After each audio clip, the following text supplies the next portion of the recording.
The corridors of Orbital Academy Kestrel 7 were never truly quiet. The great space station hummed with the sound of machines working day and night. Air moved through vents. Power flowed through walls. Thousands of cadets from dozens of worlds walked these halls, learning to become the next generation of officers for the Galactic Council. Park was running late. She moved quickly through the metal hallways, her boots making soft sounds against the floor. Her black hair was still wet from the showers, leaving small drops of water on her uniform collar. Navigation class started in 10 minutes. An instructor did not like late students. The old had a habit of giving extra assignments to anyone who walked in after the bell. Was thinking about star charts and jump calculations when she heard the sound. It was a wet, heavy noise, the sound of something hitting flesh. Then came a cry of pain, sharp and sudden, followed by laughter, deep, cruel laughter that echoed through the metal walls. Most cadets would have walked faster in the other direction. Everyone at the academy knew about They were a warrior species, tall and strong, with 4 arms and skin like gray stone. They came from a powerful empire that controlled dozens of star systems. Their diplomatic immunity meant they could do almost anything without punishment. Fighting them was foolish. Reporting them was useless. The smart thing was to look away and keep walking. But was from Earth. Her grandmother had taught her many things during her childhood how to cook proper kimchi, how to respect her elders, how to work hard and never complain. But the most important lesson was simple. When someone needs help, you help them. You do not look away. You do not pretend you did not see. You step forward even when you are afraid. Turn toward the sound. Maintenance Bay 12 was at the end of a long corridor, far from the main paths where instructors walked. It was the perfect place for things that should not be seen. The door was half open, and yellow light spilled out into the hallway. Stopped at the entrance and looked inside. 3 cadets stood in a half circle around the far wall. They were third years, their uniforms marked with the symbols of high rank and noble families. The largest of them was a massive creature named. Had seen him before in the mess hall, pushing smaller species out of his way, taking food from their plates, laughing when they complained. But she had never seen what he was doing now. A 4th hung against the wall. Magnetic restraints held his 4 arms spread wide, pinning him in place like an insect on display. He was young, maybe the same age as, with lighter gray skin and smaller build than the others. His face was swollen and bleeding. One eye had already closed shut from the bruising. His uniform was torn and dark blood dripped from his mouth onto the floor. Recognized him. His name was. He was one of the few who had ever been kind to her. Once in the library she had dropped her data tablet. Every other had laughed or ignored her, had picked it up and handed it back with a small nod. It was a tiny thing, but in a place where humans were treated like dirt, tiny things meant everything. Now hung on the wall, beaten and bleeding, while 3 of his own kind stood around him like hunters around a trapped animal. Pulled his fist back. All 4 of his hands were clenched, but he was using only one for the beating. The others hung at his sides, relaxed, as if this was easy work that did not require his full attention. "This is what happens to sympathizers," said. His voice was deep and rough, like stones grinding together. "You think you can speak to the dirt walkers like they are equals. You think you can show them respect." "I only returned her tablet," whispered. His voice was weak and broken. "It fell. I picked it up, that is all." "That is enough," moved closer. "The humans are nothing. They come from a dying world. They have no technology, no power, no worth. The council allows them here out of pity, nothing more. And you of the lesser house, you treat them like they matter." "All beings matter," said quietly. Hit him again. The sound filled the room and his head snapped to the side.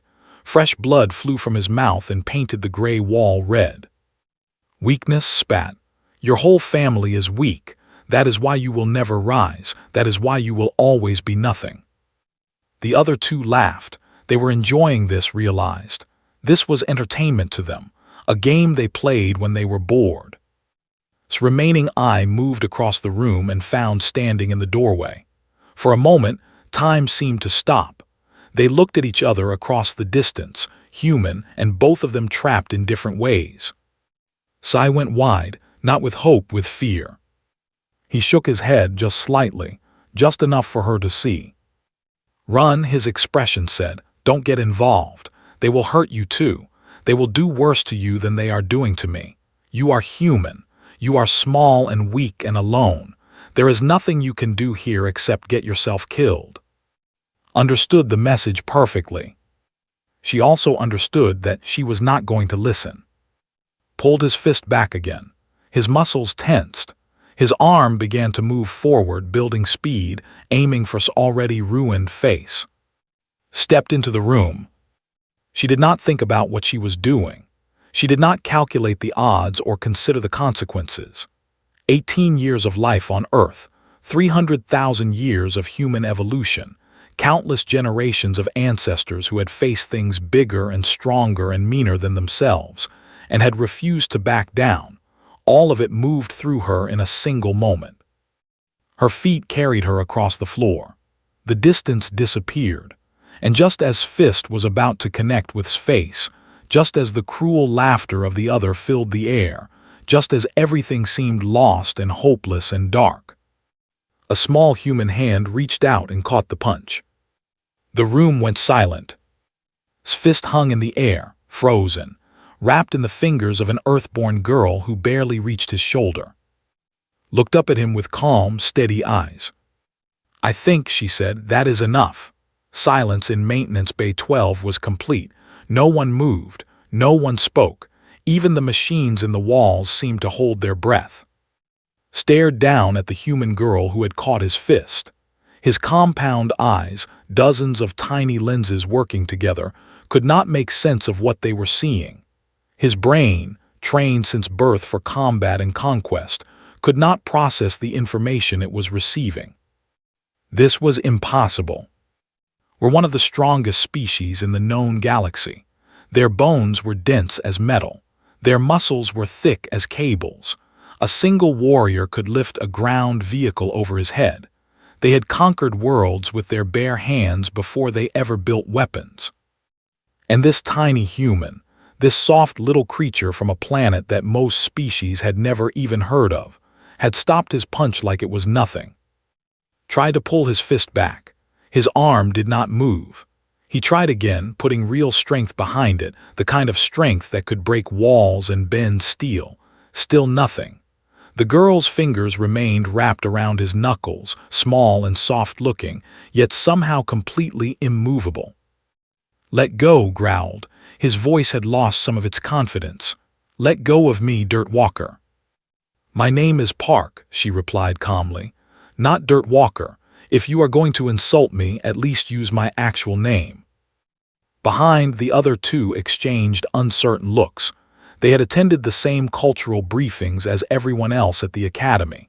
Humans were classified as a developing species. Primitive, fragile, barely capable of space travel. The briefings mentioned something about unusual endurance and strange persistence, but nothing that explained what they were seeing now. "This is not your concern," one of the others said. His name was, and he was the second largest of the group. "This is business. Walk away while you still can." Did not look at him. Her eyes stayed fixed on. "You are beating a classmate," she said.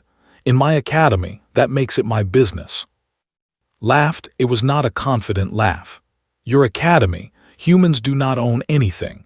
You are here because the Galactic Council felt sorry for your dying world. You are guests, nothing more.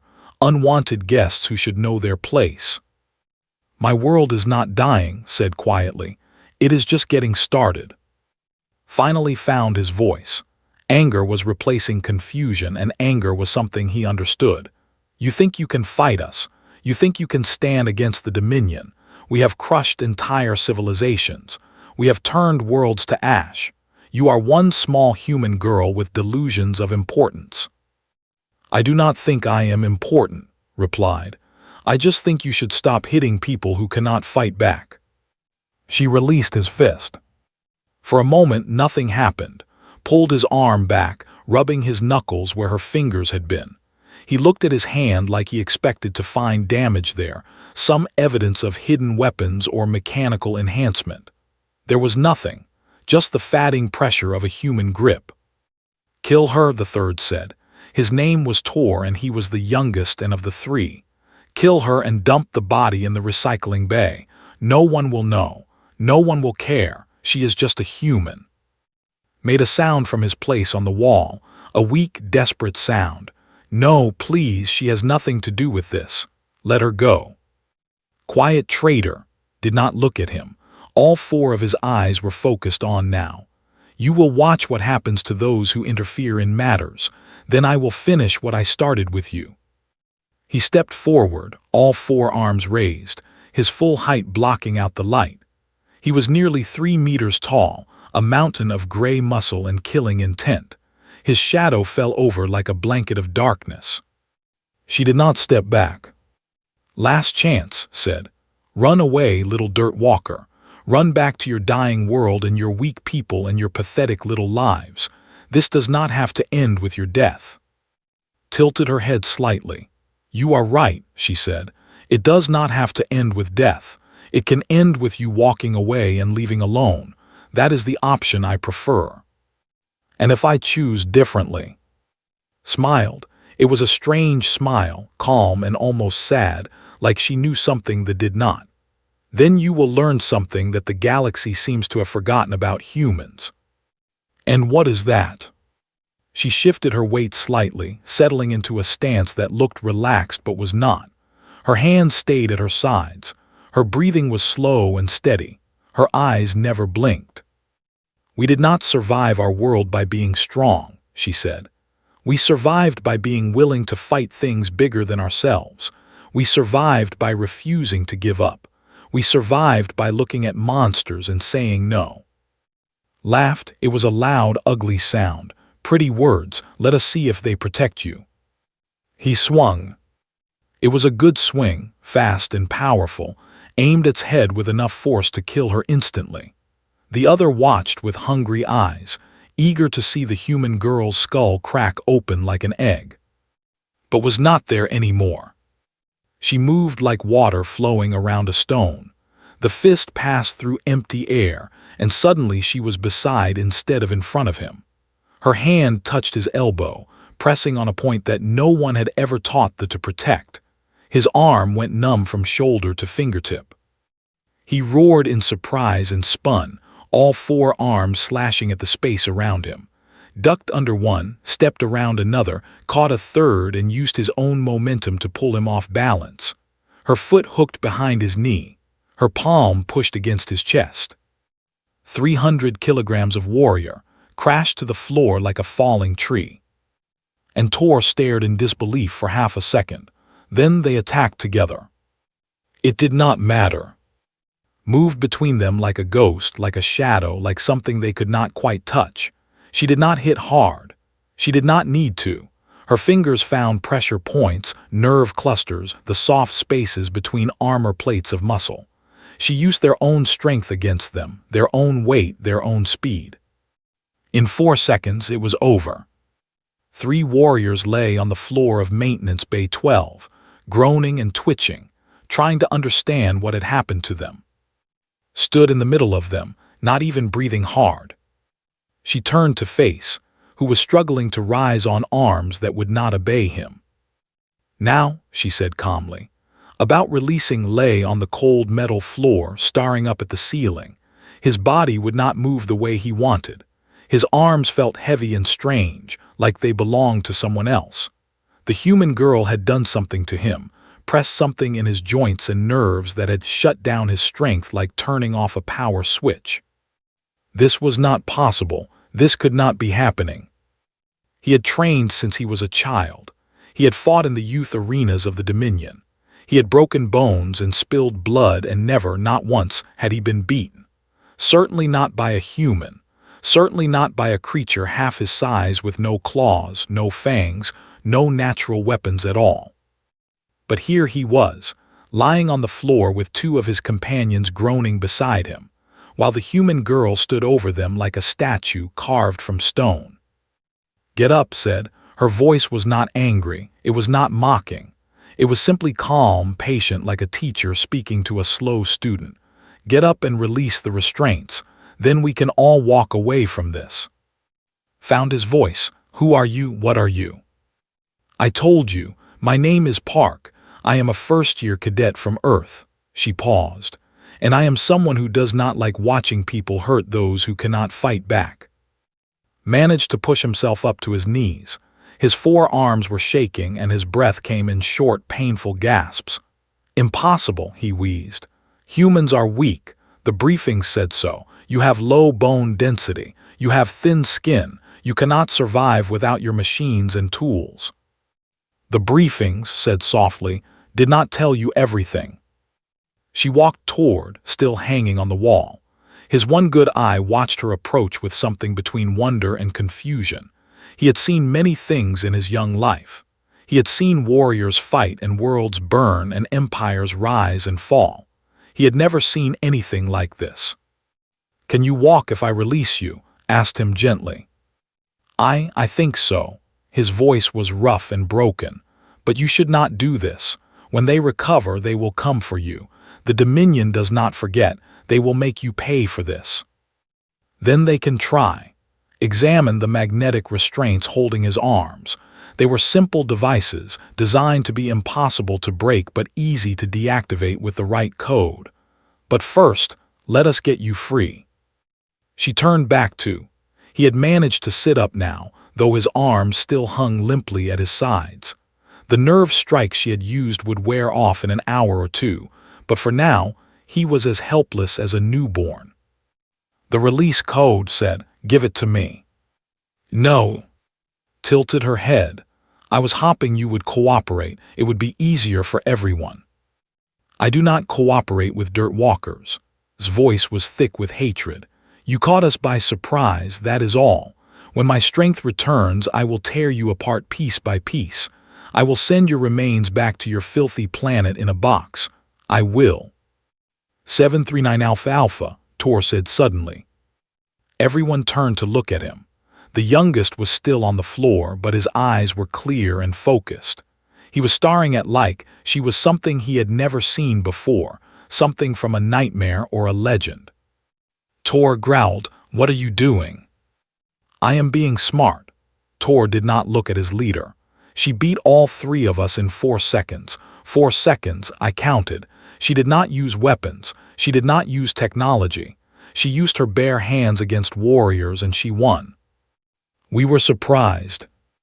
We were awake and ready and we knew she was there. Tor shook his head slowly. "The briefings were wrong, or they lied to us. Either way, I have no desire to see what else she can do." Nodded slightly and turned to the restraint panel. She entered the code, and the magnetic clamps released with a soft click. Slumped forward, and she caught him before he could fall, looping one of his arms over her shoulder to support his weight. "Thank you," whispered. "Do not thank me yet. We still need to get you to the medical bay." Adjusted her grip on him. He was heavy, much heavier than her, but she bore his weight without complaint. "Can you walk if you lean on me?" "I will try." They moved toward the door, step by slow step. Behind them, the three watched in silence. His face was twisted with rage, but he could not move to stop them, was still trying to figure out what had happened, and Tor was thinking. "Wait," Tor called out. Paused but did not turn around. "How?" he asked. "How did you do that? Our species has been fighting for 10,000 years. We have conquered half of the known galaxy. No one defeats warriors in hand-to-hand combat. No one." Was quiet for a moment. Then she spoke, her voice soft but clear. "Humans have been fighting for 300,000 years," she said. "Not against other species. Against ourselves. Against the beasts that hunted us when we were still living in caves. Against the cold that tried to freeze us and the heat that tried to burn us. Against the diseases that killed our children and the famines that starved our elders."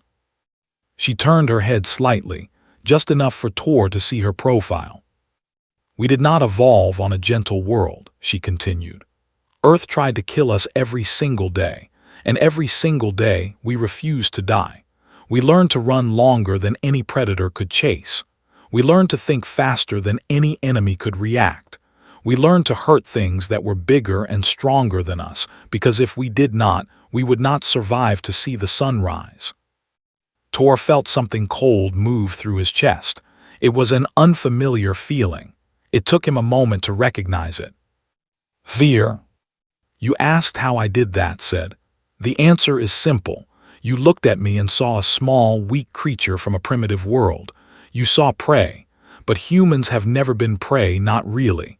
We have always been something else. What? Tor asked, though part of him did not want to know. Smiled, it was not a threatening smile. It was almost sad. We are the thing that survived everything. We are the monster that crawled out of the dark and learned to make fire. We are the small, stubborn creature that looked at gods and giants and beasts and said, "Not today. We are human." She turned back to the door and helped take another step. And you should probably remember that, she added quietly, before you pick on anyone else. They walked out of Maintenance Bay 12, leaving 3 warriors on the floor with nothing but their thoughts and the beginning of a terrible realization. The galaxy had made a mistake. They had underestimated the wrong species. The walk to the medical bay was slow and painful, was heavy, and his injuries made every step a struggle, but kept them moving, one foot in front of the other, down the long metal corridors of Orbital Academy Kestrel 7. Other cadets passed them as they walked. Some stared openly at the strange sight, a small human girl supporting a battered nearly twice her size. Others looked away quickly, not wanting to get involved in whatever trouble had created this situation. A few whispered to each other behind their hands. Ignored them all. You should not have done that, said quietly. His voice was still weak, but it was steadier now. The bleeding from his mouth had slowed. You have made enemies today, powerful enemies. I have made enemies before, adjusted her grip on his arm. Humans are good at making enemies. We are also good at surviving them. The Dominion is not like the enemies you have faced on your world. They control 20 star systems. They have fleets of warships and armies of warriors. If family decides to punish you for what you did, then they will have to find me first. His voice was calm. And when they do, they will learn the same lesson that learned today. Was silent for a moment. He had seen what she could do, but he still could not quite believe it. Every piece of information he had ever learned about humans said they were weak, fragile, barely worth noticing. The Galactic Council had allowed them into the Academy as a gesture of charity, nothing more. No one expected them to accomplish anything. But this girl had taken apart 3 warriors like they were children throwing tantrums.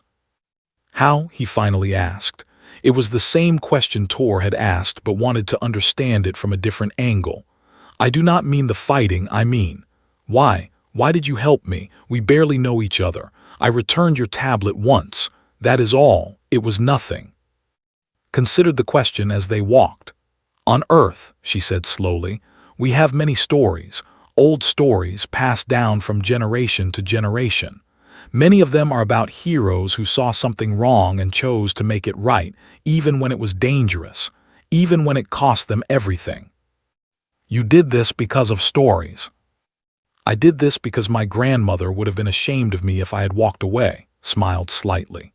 She is a small woman, even smaller than me, but she has a spirit like iron. When she was young, during a time of great trouble in our country, she stood up against people who were hurting others.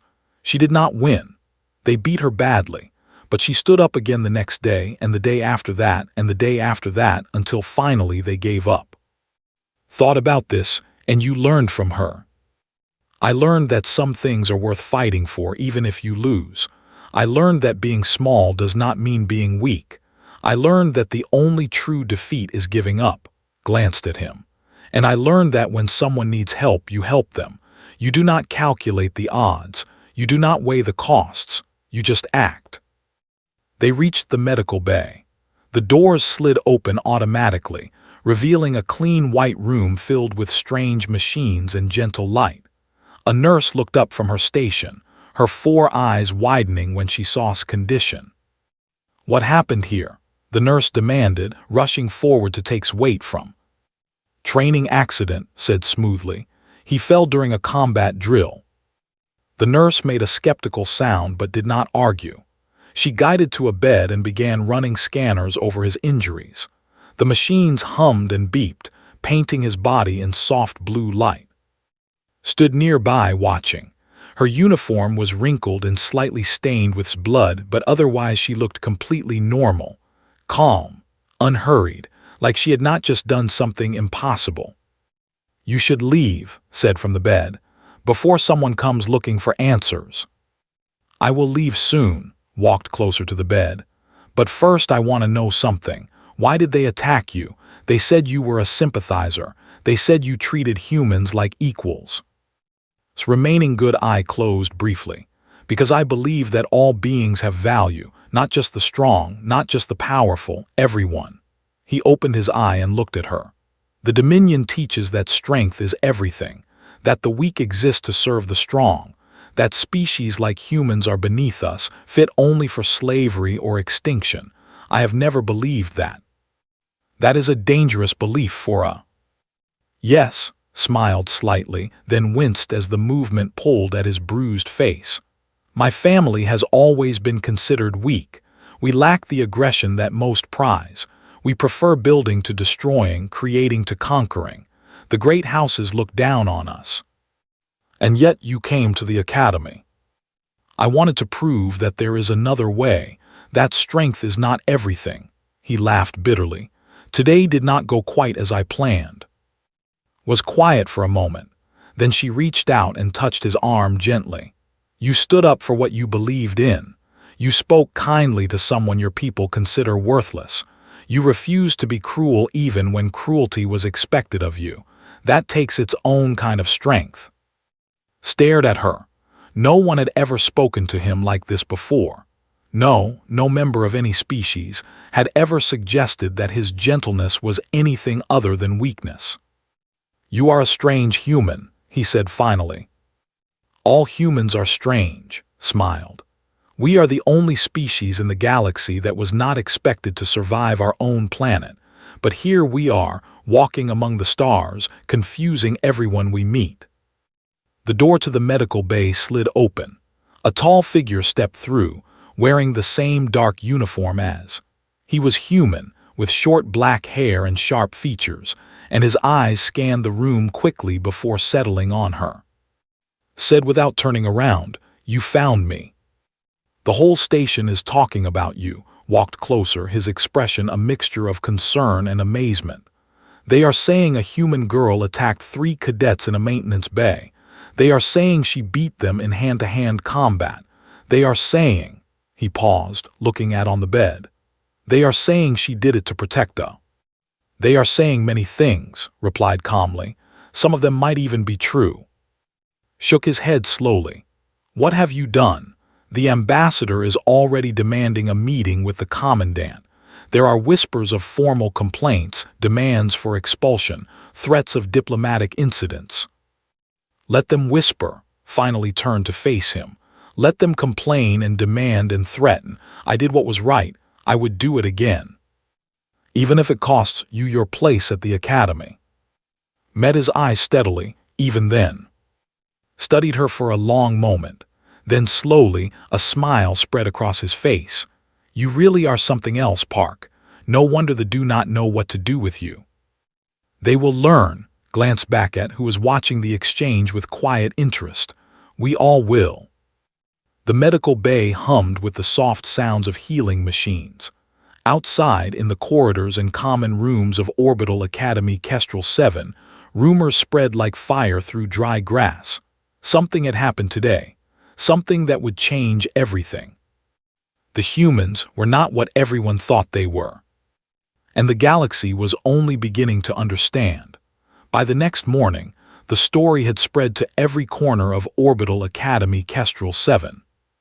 It traveled through the mess halls and dormitories, the training rooms and lecture theaters. It passed from species to species, changing slightly with each telling but keeping its core truth intact. A human girl had stopped a fist with her bare hand. A human girl had defeated 3 warriors in 4 seconds. A human girl had walked into a fight she had no chance of winning and had walked out without a scratch. Some said she was a government experiment, a secret weapon created in Earth's hidden laboratories. Others claimed she had illegal combat implants hidden beneath her skin. A few suggested she was not human at all, but some kind of shape-shifting creature wearing a human face. The truth was stranger and simpler than any of the rumors. Park was exactly what she appeared to be, an ordinary girl from an ordinary family in an ordinary city on Earth. She had no special powers. She had no secret technology. She had only what every human carried within them, 300,000 years of survival pressed into muscle and bone, the inheritance of ancestors who had refused to die. She sat in the observation deck, watching the stars wheel slowly past the great curved windows. The deck was usually empty at this hour, which was why she liked it. Here she could think without the stares and whispers of other cadets. Footsteps echoed behind her. She did not turn around. "The commandant wants to see you," said, settling into the seat beside her. "In 1 hour, the ambassador will be there." "I expected as much." "There is talk of expulsion." His voice was careful, neutral. "There is also talk of criminal charges. The ambassador is claiming you assaulted his people without provocation." "And what are you claiming?" Was quiet for a moment. Then he smiled. "I am claiming that I have known you for 3 months, and in that time I have never seen you start a fight. I am claiming that the security footage from Maintenance Bay 12 will show exactly what happened. 3 beating a helpless victim while a human stepped in to stop them." "You have seen the footage." "I have friends in the security office." Smile widened. "The video is very interesting. 4 seconds, I counted. That is faster than any combat simulation I have ever seen." Did not reply. She continued to stare out at the stars, her face unreadable. "How did you do it?" asked. "Really, not the version you told the truth." "I told them the truth." His voice was soft. "We evolved on a world that tried to kill us. We learned to fight before we learned to speak. Every human carries that knowledge in their blood, in their bones, in the way they move without thinking. But I am human too. I could not have done what you did." "You could," finally turned to look at him. "You simply have not learned how to access it yet. The Academy teaches us to fight like other species fight, with technology and weapons and careful strategy. But humans have an older way, a deeper way. My grandmother taught it to me when I was young." "Your grandmother was a warrior." "My grandmother survived things that would have broken most people." Eyes grew distant. "She taught me that fighting is not about strength.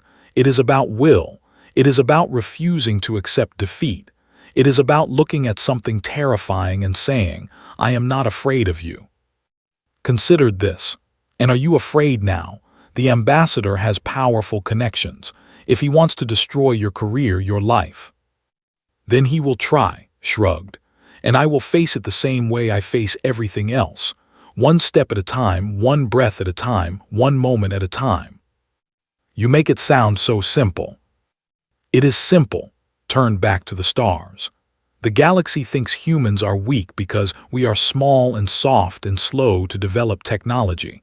They look at our short lives and our fragile bodies and they see nothing worth fearing. But they do not understand what we really are." "And what are we?" Was silent for a long moment. When she spoke, her voice was barely above a whisper. "We are the species that climbed out of the trees and decided to hunt the predators that hunted us. We are the species that looked at fire and thought, 'I can use this.' We are the species that built ships to cross oceans and rockets to cross the void and dreams to cross the impossible." She stood up, turning to face the stars with her back to. "We are stubborn, we are persistent, we do not know when to quit. Other species look at hopeless situations and walk away. Humans look at hopeless situations and say, let us try anyway. That is our gift. That is our curse. That is why we are still here when so many others have fallen. Stood up beside her. So what happens now? Now I go to meet with the commandant, straightened her uniform. I will tell the truth. I will accept whatever consequences come, and I will continue to be exactly who I am. Even if it means losing everything. I am not losing everything. Looked at him with calm, steady eyes. I am finding out what everything is really worth. She walked toward the door, her footsteps soft against the metal floor. At the threshold, she paused and looked back. The thought no one would stand up for. They thought they could do whatever they wanted because they were strong and he was weak. They forgot the first rule of the galaxy. Which is? Smiled. It was the smile of her grandmother, the smile of countless generations who had faced impossible odds and refused to surrender. Never underestimate an Earthborn. She walked out of the observation deck, toward whatever waited for her in the commandant's office. Behind her, watched through the great curved windows as the stars continued their endless dance. Somewhere in the vast reaches of space, word was spreading. A new story was being written. The galaxy was learning something it had forgotten, or perhaps had never truly understood. Humans were small. Humans were fragile. Humans were primitive by galactic standards. But humans were also impossible to break, impossible to conquer, impossible to ignore. They had crawled out of the darkness of a dangerous world and reached for the stars. They had faced extinction 100 times and survived every single one. They had looked at a universe that did not care whether they lived or died and said, "We will make you care." Park walked down the corridor of Orbital Academy Kestrel 7, ready to face whatever came next. She was not afraid. She had never been afraid.